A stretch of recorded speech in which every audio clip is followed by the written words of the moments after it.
శివాలయంలో ఆలయ అర్చకులకి, ప్రెసిడెంట్‌కి జరిగిన గొడవలో అసలు ఈ గొడవ దేనివల్ల స్టార్ట్ అయింది? ఈ దేవాలయం యొక్క పుట్టుపూర్వోత్తరాలు ఏమిటి? ఈ సమస్యలు, గొడవలు ఎందుకు స్టార్ట్ అయ్యాయి అన్న విషయం కూడా కొద్దిగా తెలుసుకోవాల్సిన అవసరం ఉందండి ఎంతైనా. దీని పుట్టుపూర్వోత్తరాలు అసలు దేనికి ఎలా స్టార్ట్ అయ్యాయి? ఈ గొడవలు ఎలా స్టార్ట్ అయ్యాయి? ఇప్పుడు మీకు పూర్తిగా వివరిస్తానండి. ఇసుకతోట గ్రామంలో శివాలయం కట్టాలి అనే ఆలోచన మొట్టమొదట దుక్క బంగారాజు గారికి వచ్చిందండి.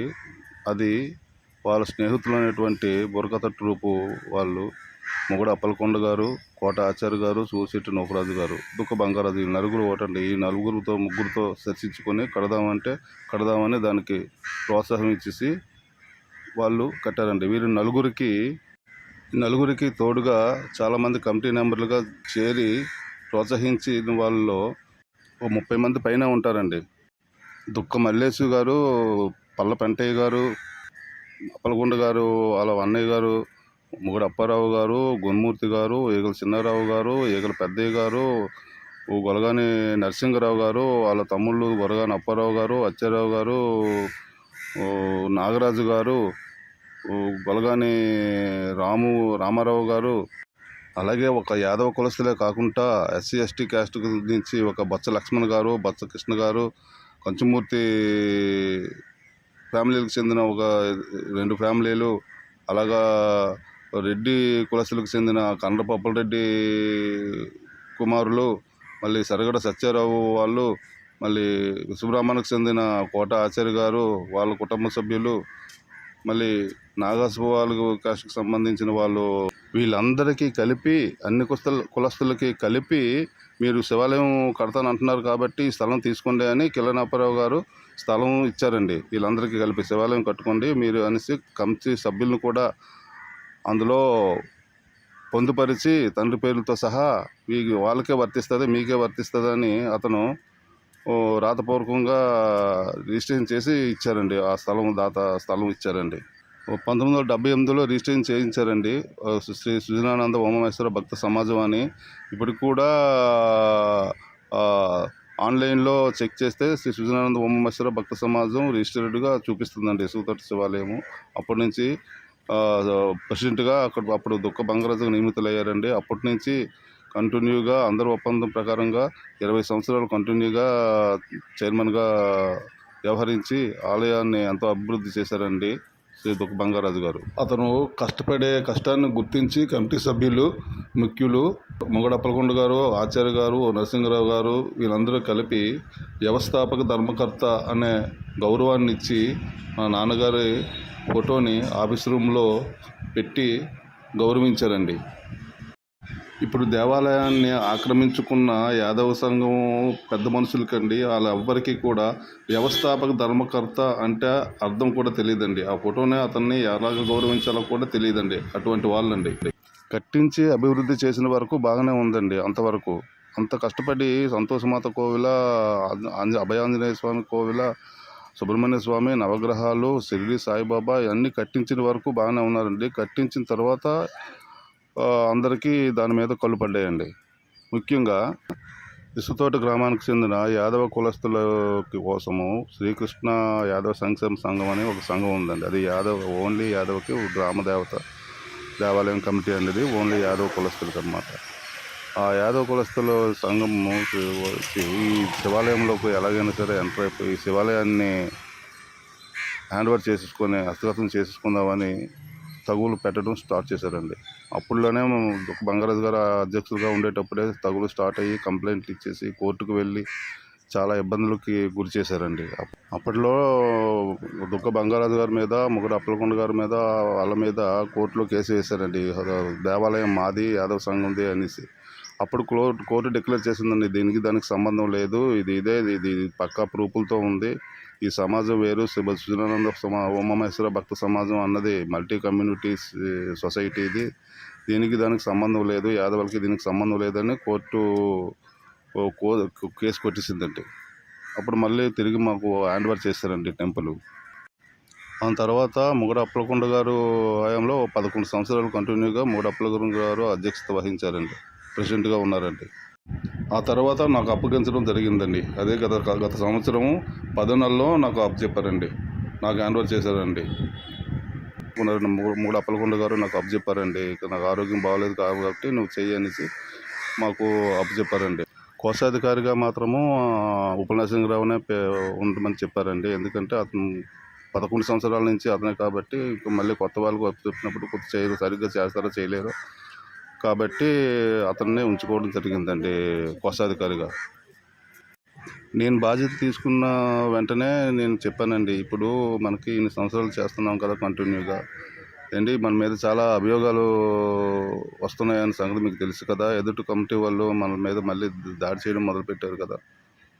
మనం మీరు ఉండి డబ్బులు సీక్రెట్గా ఓపెన్ చేసి కమిటీ సభ్యులకు అందరూ కలిపి 2,000 3,000 పంచుకుంటున్నారని, దొంగ లెక్కలు చూపిస్తున్నారని, దేవాలయం సొమ్ము తినేస్తున్నారని అభియోగాలు ఉన్నాయి కదా. ఇప్పుడే పల్గొండ గారు ప్రెసిడెంట్ అయితే అవ్వచ్చు, కేసరి గారు మీ మీద కదా, మీ మీదకి అభియోగం ఉన్నట్టే కదా.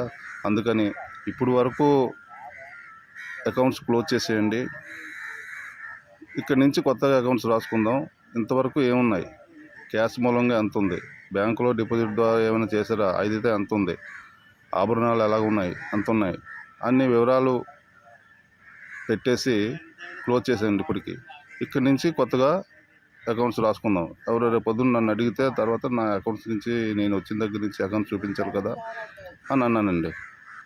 అది నేను చేసిన పెద్ద తప్పు అండి.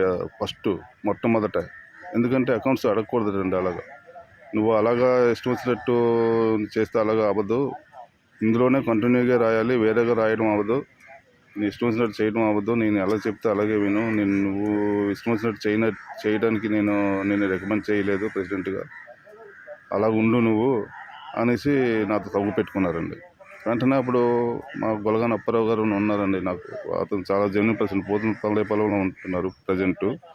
అతను వెంటనే ఫోన్ చేసినండి, ఇతను ఎదుర్కొంటే ఫోన్ చేసి ఎలాగ అంటున్నారు, నేను లెక్కలు క్లోజ్ చేయమన్నాను అనేసి ఇష్టం వచ్చినట్టు మాట్లాడుతున్నారు. నేను అలాగ కూర్చోవాలట, లెక్కలు ఏమీ రాయకూడదట, నాకు చెప్పరట. ఇలా డమ్మీగా ఉండడానికైతే నాకెందుకు ఈ పోస్టు, నాకు వద్దు, మీరు వెంటనే మీటింగ్ అరేంజ్ చేయండి నెక్స్ట్ సండే అనేసి అతనికి చెప్పడం జరిగిందండి. అంతేనండి. అప్పుడు కానించి మా కోశాధికారి గారు మీటింగ్ లేదు, ఇంకేమీ లేదు. ఇంకా అప్పటి కానించి ఈ సంవత్సరం ఈ 10 నెలలు అసలు రావడం మానేశారండి. ఎవరైనా వెళ్ళి మా కమిటీ వాళ్ళు వెళ్ళి అడిగితే ఏమండి ఇలా లెక్క చూపించారు కదా, మీ బాధ్యత కదా అంటే అతను ఉంటుండగా, ఆ ప్రెసిడెంట్ ఉంటుండగా నేను రాను, అది ఒకరే వెళ్ళేగటండి. అదండి అసలు సంగతి. అసలైన కీలకం ఎక్కడుందంటే ఇక్కడే జరిగిందండి. ఇక్కడ అసలైన మెయిన్ పాయింట్ ఇక్కడే అది ఉందండి. ఇక్కడ మన క్యాషియర్ గారు ఉన్నారు కదండి, పాత క్యాషియర్ గారు.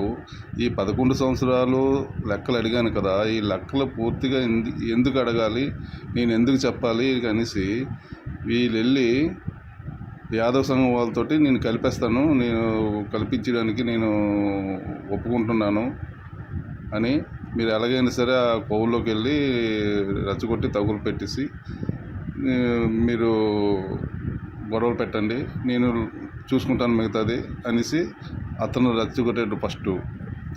ఎవరి ద్వారా అండి, వాళ్ళ అల్లుళ్ళు కొడుకులు ఆ యాదవ్ సంఘంలో ఉన్నారండి.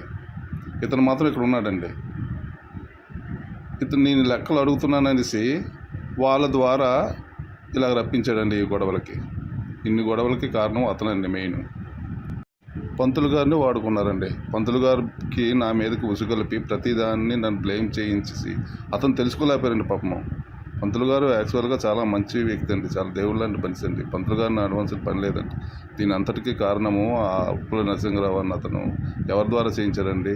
వాళ్ళు బొట్ట శివ, బొట్ట గణేష్, బొట్ట లింగేశ్ అని ఉన్నారండి. ఆ ముగ్గురు చాలా కీలకం. వాళ్ళు ఇలాగా వ్యవసాయ ప్రెసిడెంట్లు అయ్యారు, తగులు స్టార్ట్ చేశారండి. ఇంకా ప్రతి వారము ఏదో ఒక తగువు పెట్టడము, మీటింగులు పెట్టడము, వాళ్ళ మీద వీళ్ళ మీద దుమ్మెత్తిపోయడం. పంతులు గారిని అలాగ మబ్బి పెట్టేసి మాకు తగువులు పెట్టించేసి పంతులు గారు తెలుసుకోలేకపోయారండి. వాళ్ళు ఎటువంటి వాళ్ళే అంటే అండి, పండగ 3 నెలలు ఉంటుండగా యాదవ సంఘం పండుగ, ఇసుకతోట యాదవాసు పండుగ 3 నెలలు ఉంటుండగా బుక్కులు కొట్టించేసి, బుక్కులు మనిషి ఒక బుక్కు, తండ్రి ఒక పక్క, కొడుకులు ఒక పక్క బుక్కులు పట్టుకొని వెళ్తారండి. ఇంకా ఆ బుక్కుల సంగతి ఇంకెవరికి పట్టించుకోరు. ఇంకా ఎవరి దండులు ఇష్టం వచ్చినట్టు దండడం, అటు అనకాపల్లి దగ్గర నుంచి ఇటు విజయనగరం వరకునండి. కనిపించినోడు తెలియనోడు పాపం వెళ్ళి డొనేషన్లకి వెళ్ళి ఇష్టం వచ్చినట్టు దండేయడం కాలు మీద పడిపోతారండి. డొనేషన్లకి ఎవరైనా డొనేషన్లకి వెళ్ళి కాలు మీద పడతారండి? భక్తి ఉంటే ఇస్తారు, లేకపోతే లేదండి. ఏంటి మీరు ఒకటి గమనించండి, సాయిబాబా బండ్లు వేసుకుని బుక్కులు పట్టుకుని తిరుగుతారు. ఒక ట్రూప్లాగా డొనేషన్లు కట్టుకుని సాయిబాబా కోలు కడతామండి అని అనుకొని తిరుగుతుంటారు. మీ అందరికి తెలిసే ఉంటుంది. వాళ్ళు కూడా కాలు పట్టుకోరండి. వీళ్ళు వెళ్ళి డొనేషన్ పండగ చేసుకొని కాలు పట్టుకుంటారండి. చాలామంది అడగడమేనండి కనిపించిన వాళ్ళు, ఏంట్రా బాబు మీది మీ సుతోట గొల్లల పండుగ ఏంటి, ఉన్నవి 3 వీధులు, ఇంత గొల్లల పండుగ చేసుకుంటే మా అందరినీ వచ్చి కుల మతాలు లేకుండా ఆకాశపడితే ఆకాశంలో అందరికీ దండేసి ఇష్టం వచ్చినట్టు డొనేషన్ చేస్తారేంటి, దేవుడి పేరు చెప్పేస్తారు మళ్ళీ అనేసి అందరూ అడగడమేనండి. నాయకులకు చింత కూడా చెప్పించుకున్నారండి మన పోయిన సంవత్సరం అయితే. మీరు చాలా దీనిగా ఓవర్గా దండుతున్నారు అంట అందరూ అనుకుంటున్నారు, తిట్టుకుంటారు, కొద్దిగా తగ్గించండి అని. అంతటి నువ్వు చూడండి అంత రెచ్చిపోయి దండుతుంటారు. అది చాలామందికి తెలుసండి ఇసుతోటలో. అలాగే ఉంటారు కదా, మేము ఎవరి దగ్గరికి అలా దండుకోమండి. వాళ్ళు వచ్చి మా మీద అభియోగాలు మోపి ఊళ్ళో గ్రామస్తులందరి దగ్గర మా పరువులు తీసేసి, పెద్ద వాళ్ళ అందరి దగ్గర మా పరువులు తీసేసి, మా పిల్లల దగ్గర మా పరువులు తీసేసి ఇలా చేసి ఎండోమెంట్ వాళ్ళని రప్పించి దగ్గరుండి రప్పించి అందరినీ మాకు ఇలాగా దొంగలకు రాసేది అనేసి నన్ను ఇది చేసి, పంతులు గారిని ఒక పక్క రెచ్చగొట్టేసి, ఆ మాజీ క్యాషియర్ ఒక పక్క రెచ్చగొట్టేసి, మా కమిటీ మాకే తగులు వచ్చేటట్టు చేసేసి, ఇన్ని తతంగాలు చేసేసి మమ్మల్ని ఇలా చేస్తారు. నిజంగా దేవుడు సేవ చేయవలసిన వాళ్ళు ఎలాగ చేస్తారండి? మీకు ఇంట్రెస్ట్ ఉంటే రండి అన్నామండి. మేము ఇంట్రెస్ట్ ఉంటే మేము సభ్యత్వం ఇస్తాం. మీరు ఎంతమంది కావాలనుకుంటే అంతమందికి మేము సభ్యత్వం ఇస్తాం. నేనైతే 30 మంది కావాలా, 25 మంది కావాలా, నేను ఇప్పిస్తున్నాను అన్నానండి. అలా కాదండి, కలిపేయాలి. కలిపేసి మమ్మల్ని తోసేయాలి పక్కకి. వాళ్ళు వచ్చి దండియాలండి ఊరి మీద. అదే వాళ్ళ టార్గెట్ అండి. ఎండోమెంట్ వాళ్ళకి ఇచ్చారండి, పంతులు గారి కింద ఇప్పించారండి. అతను తెలియక ఇచ్చేసారండి. అతనికి కూడా బాధ్యత ఉంది కదండి. మాతో పాటు అతనికి కూడా పంతులు గారికి కూడా సేమ్ ఒకే బాధ్యత ఉండాలి. కానీ అతనికి ఏం అభిప్రాయారో తెలియదండి. అతని ద్వారా మేము బ్యాడ్ అని చెప్పేసి రప్పించేస్తే ఎండోమెంట్ వాళ్ళు నన్నేమో ప్రశ్నించారండి కోవిల్లోకి పిలిచేసి. అప్పుడు కూడా వాళ్ళే కుమ్మకైపోయి ఫస్ట్ వాళ్ళందరూ కుమ్ముకూడిన తర్వాత లాస్ట్లో నన్ను పిలిచారండి.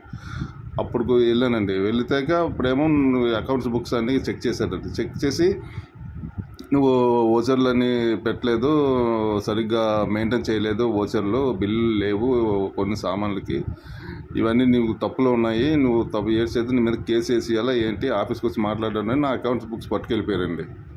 ఆ మేడం గారు వచ్చేసి వాళ్ళ ఇన్స్పెక్టర్తో వచ్చేసి అకౌంట్ బుక్స్ పట్టుకెళ్ళిపోతే మరుసటి రోజు నేను వెళ్ళామండి. చెప్పండి, మీరు ఇప్పుడు చాలా ఎరగడంలో పడ్డారు, మీరు బుక్లు అన్నీ సరిగ్గా మెయింటైన్ చేయలేరు, యాక్చువల్గా అయితే మిమ్మల్ని అరెస్ట్ చేయాలి, జగన్ లాంటి వాళ్ళకి తప్పలేదు కేసులు, మీరు మర్యాదగా తప్పుకొని మేము ఆఫీసర్ని వేసుకోవాలా, ఎండోమెంట్ మేము హ్యాండ్ ఓవర్ చేసేసుకొని ఆఫీసర్ని వేసుకుంటాం, మీరు సైలెంట్గా తప్పుకోండి, లేదు నాకు కోవిలే ప్రెసిడెంట్గానే ఉంటాను, నేను పోరాడతాను అనుకుంటే మిమ్మల్ని అరెస్ట్ చేస్తున్నాను, ఏది కావాలో తేల్చుకోండి అని నన్ను బతిమలాడండి. ఎవరు అరెస్ట్ అవ్వడానికి ఒప్పుకుంటారండి? సరేనండి, ఎండోమెంట్కి కదా అప్పు చెప్తున్నాను అన్నారు. అలాంటి దుర్మార్గుల చేతికి వెళ్ళే కంటే ఎండోమెంట్కి వెళ్ళిపోతే పర్వాలేదు, మా కమిటీ వాళ్ళకి నేను చెప్పుకుంటానండి, అవసరమైతే వాళ్ళకే క్షమాపణ చెప్పుకుంటాను, నా వాళ్ళు తప్పైపోయిందని. ఎండోమెంట్ కల్పించుకోండి, అయితే నేను వదిలేస్తాను, రాజీనామా చేసేస్తాను అనేసి చెప్పేసి వాళ్ళకి చెప్పానండి. అయితే మీరు ఏ యాక్టివేషన్ చేయొద్దు, మీరు మామూలుగా వెళ్ళి ఆఫీస్లో కూర్చోండి, మా ఆఫీసులో వచ్చేసి మీ దగ్గర నుంచి హ్యాండ్ ఓవర్ చేసుకుంటున్నాం మొత్తం టెంపుల్ అని అన్నారండి. నేను వచ్చేసానండి.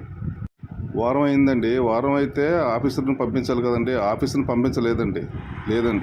ఈ యాదవ సంఘం వాళ్ళు బలవంతంగా కోవిల్లోకి వచ్చేసి మేము పలానా ఆదివారము పలానా డేట్కి మేము కొత్త సభ్యుల్ని కొత్త కమిటీని ఏర్పరుచుకుంటున్నాం, మీరు ఎవరైనా వచ్చి సభ్యత్వం కావాలనుకుంటే మీరు చేరొచ్చు గ్రామం తరపున అనేసి వాళ్ళు నోటీసులు అంటిస్తున్నారండి మా టెంపుల్లో.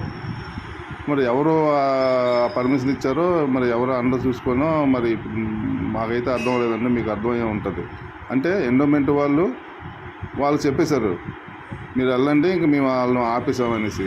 అదే మాకు ఇంటిమేట్ చేయాలి కదండి, మాకు ఇంటిమేట్ చేసేసి మా దగ్గర నుంచి యాన్యువల్ చేసుకున్న తర్వాత నువ్వు ఎవరికైనా అప్పు చెప్పుకోండి, మీరు అఫీషియల్గా ఆఫీసుని వేసుకుంటారు, లేదంటే ఎవరో కమిటీ వాళ్ళకి వేసుకుంటారు.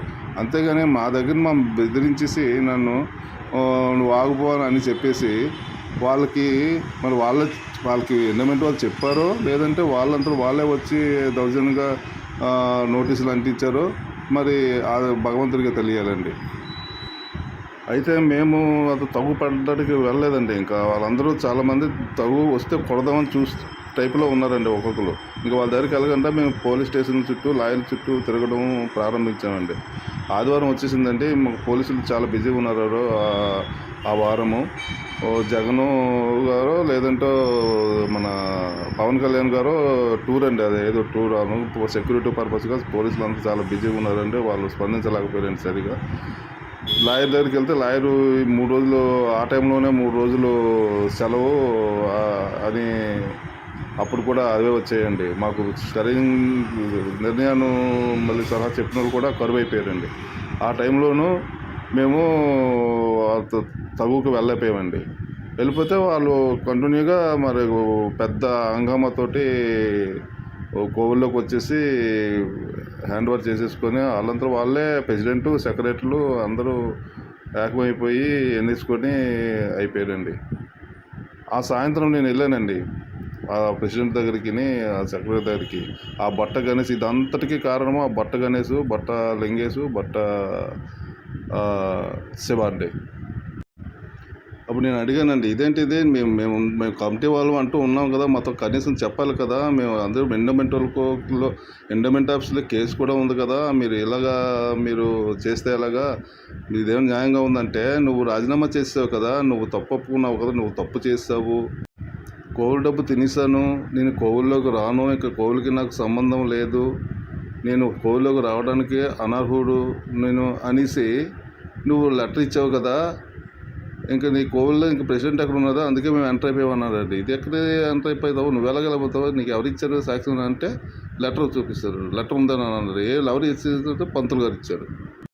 పంతులు గారు ఇవ్వడం ఏంటంటే, నువ్వు ఒప్పుకున్నావు కదా, నువ్వు ఒప్పుకొని పంతులు గారే రాశారు స్వహస్తాలతోటి, నువ్వు ఒప్పుకొని నువ్వు రాయించేవాడు కదా దగ్గరుండి, పంతులు గారు రాశారు, నువ్వు సంతకం పెట్టేవాడు. నేనట చూడండి ఇదే ఎక్కడ వెలికి ఎలా ఉందో చూడండి, నేను తప్పు ఒప్పుకున్నాను, నేను అనర్హుడిని, కోవిల్ సొమ్ము తినేసాను, నేను ఇంక కోవిల్లోకి రాను, నెక్స్ట్ రోజు చేసుకుంటాను, నేను లెటర్ పంతులు గారి కింద రాయించి నేను సంతకం పెట్టానటండి.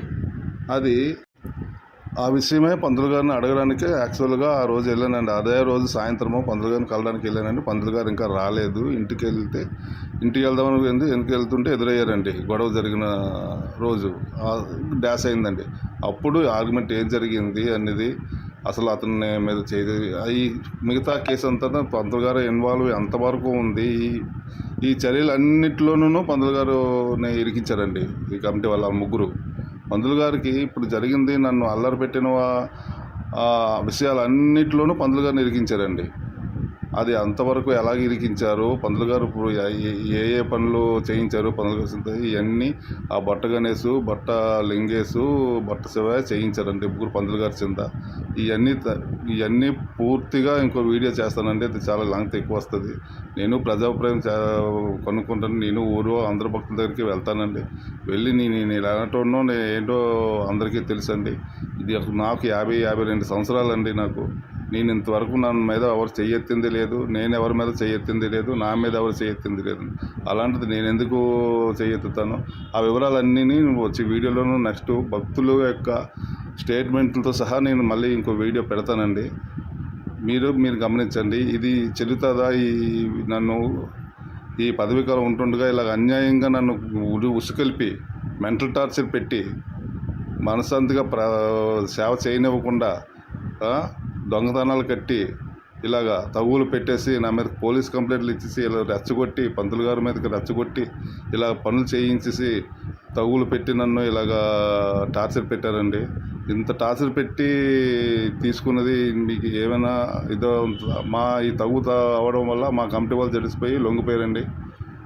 ఇది ఒకటే చెప్తున్నానండి, ఎండోమెంట్ వారికి పూర్తి న్యాయం చేయండి చేస్తే, లేదంటే మా పాత కమిటీకి మాకు అప్పచెప్పండి, లేదంటే పూర్తిగా ఎండోమెంట్లు మీరు తీసుకొని అఫీషియల్గా మీరు ఏ కమిటీని వేసుకుంటారో మీరు వేసుకోండి. ఆఫీసుని వేసుకుంటారో మళ్ళీ మీకు ఎవరైతే ఫేవరబుల్ ఇందులో రాజకీయ హస్తం ఉందని అందరికీ తెలుసు. ఆ రాజకీయ హస్తం లేకుండా మీరు అన్అఫీషియల్గా రారు కోవిల్లోకి. నా దగ్గర బుక్స్ పట్టుకెళ్ళరు. మళ్ళీ ఆ బుక్స్ ఎవరి చేతికి వెళ్ళాయో ఏంటో అన్నీ మీకు నాకు వీడియో ప్రూఫ్ ఉంది కదా. ఇది మీరు వచ్చారు పట్టుకెళ్ళారు నా దగ్గర నుంచి. నేను మీ ఆఫీస్కి వచ్చాను, మాట్లాడాను, నన్ను బెదిరించారు మీరు. ఇంత చేయడం మీకు అవసరమా చెప్పండి. మీరు న్యాయం చేయండి. దీని అంతటికీ కారణం బొట్ట గణేష్, బొట్ట లింగేష్, బొట్ట శివ అండి. ఈ బొట్ట గణేష్ పోలీస్ డిపార్ట్మెంట్లో పనిచేస్తున్నాడండి. వాళ్ళ గర్వం అండి. వాళ్ళ రిలేటివ్ కూడా ఇసుక తోటలో ఒక కుర్రోడు వాళ్ళ మిస్సెస్ కానిస్టేబుల్ అండి. ఈ ఇద్దరు కానిస్టేబుల్ అండ చూసుకొని వీళ్ళు రెచ్చిపోయి గట్టిగా మాట్లాడితే స్టేషన్ కంప్లైంట్ ఇచ్చి చేయించేస్తాం, అది చేయించేస్తాం, ఇది చేయించేస్తాం అని బెదిరించి వాళ్ళు మనుషులను పోగు చేసి మందులు ఇప్పించేసి అలా చేశారండి వీళ్ళు ముగ్గురు. అది మీరు గమనించవలసిందిగా కోరుతున్నాం. ఇప్పుడు హ్యాండ్ ఓవర్ చేసుకున్నాక ఇప్పుడు వాళ్ళ లెక్కలన్నీ చెక్ చేసి బుక్స్ ఎండోమెంట్ వాళ్ళే తీసుకెళ్ళారు కదండి. అందులో చెక్ చేసి అందులో ఎంత తినేసామో ఎంత పంచుకున్నామో సంవత్సరం ఈ 10 సంవత్సరాల నుంచి అకౌంట్స్ వాళ్ళ దగ్గరే ఉన్నాయండి. ఇప్పుడు అప్పు చెప్పారటండి. ఏ అకౌంట్స్ అయితే మేము తప్పులు చూపించి తీసుకున్నారో అతను వాళ్ళ దగ్గరే ఉన్నారు కదండి. వాళ్ళు లెక్కలు అప్పు చెప్పుకున్నారు కదండి. చెక్ చేయండి. చెక్ చేశాక అది ఎంత నిజమో ఎంత అబద్ధమో తెలుసుకొని అన్నిటికి సమాధానం చెప్పాలి. ఇప్పుడు వాళ్ళ మనిషే కదండి. ఇప్పుడు అందరూ ఒకటైపోయారు. ఆ 11 సంవత్సరాల లెక్కలు వాళ్ళ దగ్గరే ఉన్నాయి. ఇప్పుడు చూడమనండి. చూసి అందులో ఏటేటు తినేసామో ఏటేటు తినలేవో అన్నీ పాంప్లెట్లు కొట్టించి ఇంటింటికి పంచి పేపర్లో వేయించేసి అందరికీ తెలిసేటట్టు చేసి అబద్ధాలు బండలో వేసేసి మా పరువు తీసినప్పుడు ఇప్పుడు అవి నిరూపించకపోతే పరువు నష్ట దావా వేస్తాను ఖచ్చితంగా. పరువు నష్టం దావా వేసి ఎండోమెంట్ వాళ్ళు ఎందుకు వచ్చారు, మా ఎందుకు ఇలాగ రద్దు చేయించారు అని పంతులు గారే ఇవన్నీ చేశారు. పంతులు గారు చెప్పబట్టే పంతులు గారు లెటర్ ఇవ్వబడలే మేము ఎంటర్ అయ్యాము అని నన్ను రెచ్చగొట్టి పంతుల మీదకి పంపించింది వీళ్ళేనండి, యాదవ సంఘం వాళ్ళే. ఆ ఇద్దరు పేర్లు కూడా నేను కోర్టులో చెప్పడం జరుగుతుంది. వాళ్ళ మీద మళ్ళీ నేను కేసు వేయడం జరుగుతుందండి. నా కోలు నాకు ఎలాగైనా సరే మా ఎండోమెంట్కైనా వెళ్ళాలి, లేదంటే మా పాత కమిటీకి అయినా సరే రావాలండి. ఎలాగైనా సరే న్యాయం చేయమని కోరుతున్నానండి. ఈ వీడియో చూసిన వాళ్ళందరూ నాకు ఈ వీడియో ఎండోమెంట్ వాళ్ళకి పోలీస్ డిపార్ట్మెంట్కి తెలిసినట్టు షేర్ చేసి ఆ రోజు చిన్న ఘర్షణ వల్ల చిన్న తగు అయిన వల్ల చిన్న దెబ్బని ఒక పెద్ద ఇష్యూ చేసేసి ఏదో 307 పెట్టించి నన్ను రిమాండ్కి పంపించారండి. రిమాండ్కు పంపించేటప్పుడు తిరిగి వచ్చేటప్పటికి నా హ్యాండ్ ఓవర్లో ఉన్న ఆఫీస్ రూమ్లో నేను ఒక్కనే మెయింటైన్ చేసేవానండి. ఎవరు వచ్చేవారు కాదండి. ఎప్పుడో ఒకసారి మా సెక్రటరీ వచ్చేవారండి, అదే నేను ఉండేటప్పుడు. లేకపోతే లేదండి. పూర్తిగా నా కంట్రోల్లో ఉన్న ఆఫీస్ రూము 2 తాళాలు పగలగొట్టేసి నా దాంట్లో నేను యూట్యూబ్ ఛానల్ మెయింటైన్ చేస్తున్నానండి. ఆ యూట్యూబ్ ఛానల్లో నేను సంతర్పణ చేసే వీడియోలన్నీ అప్లోడ్ చేస్తున్నానండి. లక్షవారం జరిగే కార్యక్రమానికి. ఆ షూటింగ్ తాలూకా ఎక్విప్మెంట్ అంతా కెమెరా గింబలు, కెమెరా ట్రైపాడు, మొబైల్ ట్రైపాడు, నా ట్యాబు, మళ్ళీ మానిటరు ఇవన్నీ ఉన్నాయండి. ఆ సామాన్లు అవన్నీ లాగేసుకున్నారండి. తీసేసుకుని నా టేబుల్ డెస్క్లో 25,000 రూపాయలు ఉన్నాయండి. అవి కూడా తీసేసుకున్నారండి. అసలు నేను లేకుండా నా ఆఫీస్ రూము తాళాలు తీసి హ్యాండ్ ఓవర్ చేసుకోవడమే తప్పండి. పోనీలే ఎలాగో అయిపోయింది తర్వాత చూసుకోవచ్చని నేను వెళ్తే నా సామాన్లు నా డబ్బులు అడిగితే నువ్వు రావడానికి సామాన్లు డబ్బులు కాదు, నువ్వు రావడానికి కూడా అనర్హుడివి, నువ్వు లెటర్ ఇచ్చావు అని నా మీద తప్పుడు బెదిరిస్తున్నారండి. నువ్వు గట్టిగా మాట్లాడితే నీకు ఇంకా పంతులు గారి కేసు ఉంది, నేను లోనే ఇచ్చేస్తాం. గట్టిగా మాట్లాడితే ఇది ఇలా బెదిరిస్తున్నారండి. ఇది ఎంతవరకు న్యాయం అండి? నా సామాన్లు అన్నీ కలిపితే డబ్బులు అన్నీ కలిపితే 4 లక్షల వరకు ఉంటుంది. ఇది మీరే న్యాయం చేయవలసిందిగా కోరుతున్నానండి. పైగా ఆ సామాన్లు కెమెరా అది కూడా నువ్వు కోవిల్ డబ్బులతోనే కొన్నావు అని అంటున్నారండి. నేను కోవిల్ డబ్బులతో కొనకూడదండి. ఇది ఎప్పుడో నేను 2 సంవత్సరాల క్రితమే కొన్నానండి. బిల్లులు కూడా ఉన్నాయండి. బిల్లులు కూడా సబ్మిట్ చేస్తానండి. ఇది ఊరికనే అడగరు కదండి. ఇంట్లో సామాన్లు కోవిలు అని అడిగితే కోవిల సామాన్లు ఇంట్లో అని తెలియదండి. ఆ మాత్రం అదే డబ్బులు నగలా లేదంటే దేవుడి నగలండి. నా కెమెరా సామాన్లు అండి. అవి నేను 2 సంవత్సరాల క్రితమే కొన్నవండి. అవి కోవిల్లోకి రాకముందు. ఆ బిల్లులు కూడా ఉన్నాయండి. అన్నీ సబ్మిట్ చేస్తాను. నా కోర్టు ద్వారానే నేను ఇంకా వెళ్తానండి. వాళ్ళు నిజాలు తెలుసుకొని భక్తులు, గ్రామస్తులు అందరూ నాకు కోఆపరేట్ చేయవలసిందిగా కోరుతున్నానండి. నేను ఇప్పుడు వచ్చి ఎవరిదో ఒక రూపాయి తినలేదండి. నాకు ఆడవలసిన పని లేదండి. అది అందరికీ సూపర్‌లో ఉన్న వాళ్ళందరికీ తెలుసండి. ఇలా వీళ్ళు తప్పుడు ప్రచారం చేసేసి ఊర్లోనూ ఇలా పాంప్లెట్లు పంచేయగానే సరిపోదు కదండీ! నిరూపించాలి కదండీ! ఇప్పుడు నిరూపించకపోతే ఖచ్చితంగా నేను కోర్టుకెళ్ళి పరువు నష్టం దావా వేసి దానికి న్యాయపరంగా వెళ్తానండి. దానికి మీ అందరూ సహకారంగా ఉండి నన్ను ఈ సమస్య నుంచి గట్టెక్కిస్తారని పదే పదే కోరుకుంటున్నానండి. ఇంత కష్టపడి కట్టిన దాన్ని మా పెద్దలు మేము మెయింటైన్ చేస్తుంటే అండి, మేము డబ్బులు తినేసామనేసి హుండీ డబ్బులు దొంగసాటుగా లెక్కపెట్టి కమిటీ సభ్యులందరూ 2,000, 3,000 పంచుకుంటున్నామని, తప్పుడు లెక్కలు చూపిస్తున్నామని అబాండాలేసారండి.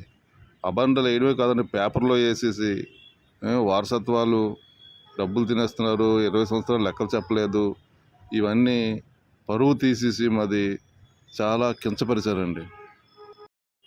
ఇప్పుడు అన్నిట్లికి సమాధానం చెప్పాలి కదండీ వాళ్ళు.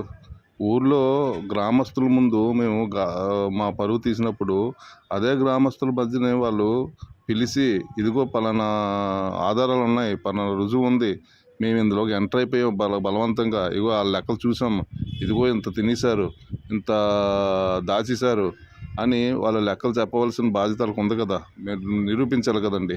నిరూపించలేనప్పుడు మాకు నష్టపరిహారం ఇవ్వాలండి.